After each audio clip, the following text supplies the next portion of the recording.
أعوذ بالله من الشيطان الرجيم. بسم الله الرحمن الرحيم.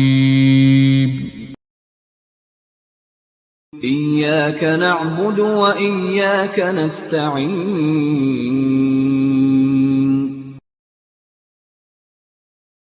صم بكم عمي فهم لا يرجعون. قل إن كنتم تحبون الله فاتبعوني يحببكم الله ويغفر لكم ذنوبكم والله غفور رحيم.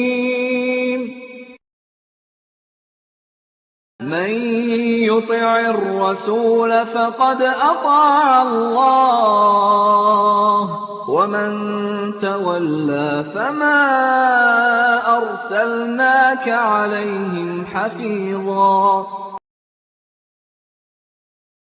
اعلموا أن الله شديد العقاب وأن الله غفور رحيم.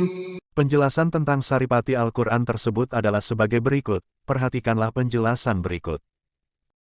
1. Saripati Surat Al-Fatihah. Surat Al-Fatihah terdiri dari 7 ayat, dinamakan pula Ummul Quran, Induk Al-Quran, Ummul Kitab, Induk Alkitab, atau As-Sab'ul Matsani, 7 yang berulang-ulang. Meskipun hanya 7 ayat, tetapi surat Al-Fatihah ini mengandung isi yang padat sekali, meliputi masalah keimanan, hukum-hukum, dan kisah-kisah. Surat Al-Fatihah ini merupakan penyembuh utama, obat yang bermanfaat, sebagai kunci kekayaan dan kebahagiaan, penghilang kesedihan dan tangkal yang berguna.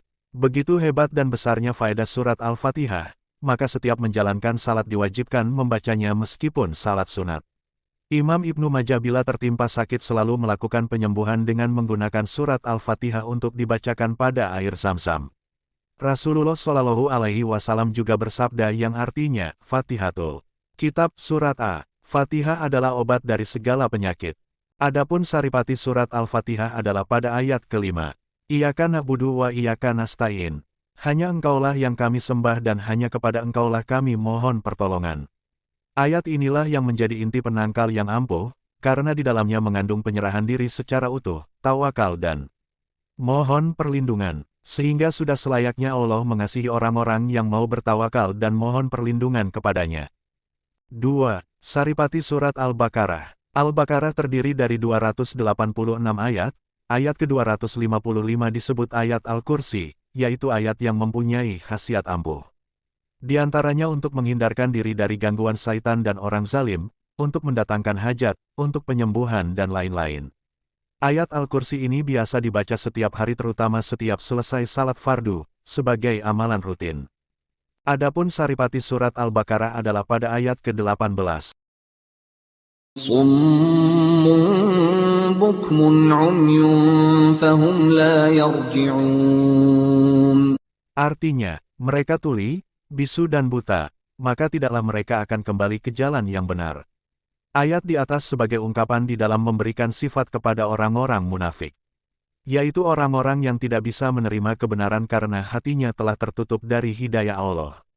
Sehingga Allah menyifati mereka sebagai orang yang tuli, bisu dan buta meskipun kenyataannya panca inderanya normal seperti biasa. Oleh sebab itu benarlah bila ayat ini disebut sebagai saripati surat Al-Baqarah. Ayat ini bisa dipakai sebagai aji pembungkam terhadap musuh atau orang-orang zalim yang akan berbuat jahat. Caranya dibaca di saat-saat berhadapan dengan musuh. 3. Saripati Surat Ali Imran. Surat Ali Imran terdiri dari 200 ayat, yang pokok-pokok isinya meliputi masalah keimanan, hukum-hukum, kisah-kisah dan lain-lain. Ayat 26 dan 27 biasa dibaca setiap selesai salat fardu. Faedahnya besar sekali, antara lain untuk memperlancar jalannya rizki dan menghilangkan kesempitan. Juga ayat ke-144 biasa dijadikan azimat dengan menulisnya pada selembar kertas atau kain, waktu menulisnya dalam keadaan suci. Tulisan itu lalu dilipat dan dibawa kemana saja. Khasiatnya untuk menolak godaan jin, syaitan atau makhluk halus lainnya. Adapun saripati surat Ali Imran adalah pada ayat ke-31. Qul in كنتم تحبون الله فاتبعوني يحببكم الله ويغفر لكم ذنوبكم والله غفور رحيم. Artinya, katakanlah, jika kamu benar-benar mencintai Allah, ikutilah aku niscaya Allah mengasihi dan mengampuni dosa-dosamu. Allah Maha Pengampun lagi Maha Penyayang. Sebagai tanda cinta kepada Allah adalah mengikuti semua petunjuk Rasulullah SAW. Apa yang diperintahkan dijalani dan apa yang dilarang dijauhi. Itulah hakikat cinta kepada Allah.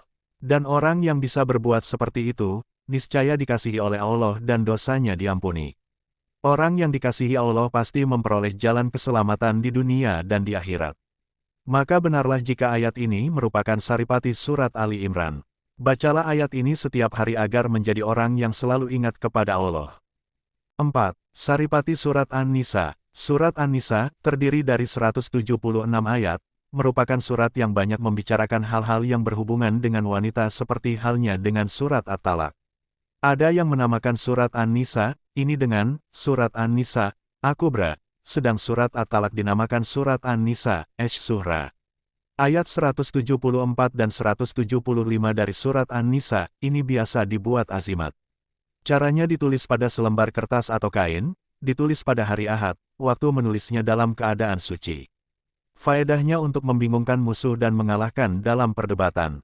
Ayat 84 biasa diamalkan orang untuk dibaca 41 kali pada sesuatu makanan. Faedahnya adalah untuk menarik kecintaan seseorang yang dimaksud digunakan sebagai mahabbah. Waktu mengamalkan harus dalam keadaan suci. Saripati surah An-Nisa adalah من يطع الرسول فقد أطاع الله ومن تولى فما أرسلناك عليهم حفيظا. Artinya, barang siapa yang mentaati Rasul itu, sesungguhnya ia telah mentaati Allah. Dan barang siapa yang berpaling dari ketaatan itu, maka kami tidak mengutusmu untuk menjadi pemelihara bagi mereka. Ayat ini memberi kepastian bahwa orang yang taat kepada Rasul, niscaya mendapat pemeliharaan dan perlindungannya, baik di dunia maupun di akhirat.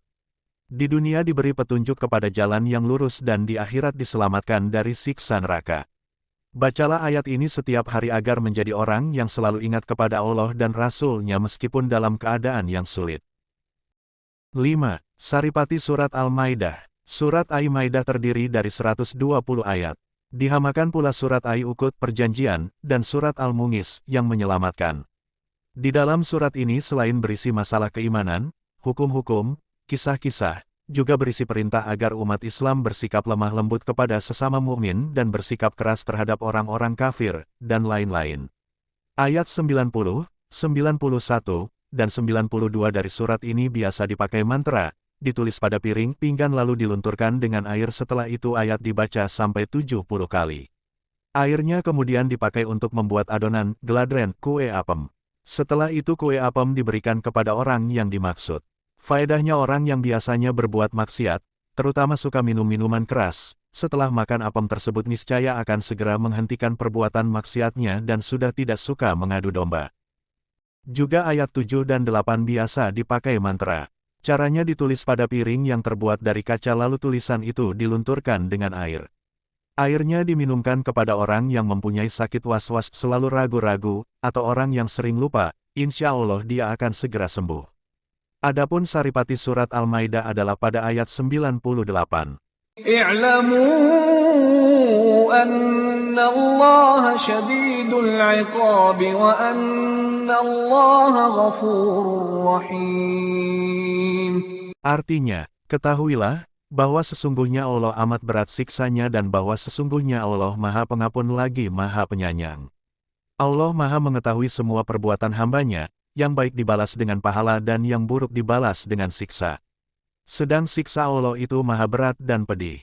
Akan tetapi orang yang sudah terlanjur berbuat maksiat tidak boleh berputus asa. Sebab Allah itu juga maha pengampun, mengampuni hambanya yang mau bertaubat. Dengan sungguh-sungguh, orang yang telah diampuninya pasti dikasihi dan disayangi. Bacalah ayat ini dan renungkan isinya agar kita menjadi orang yang selalu sadar. Bye-bye.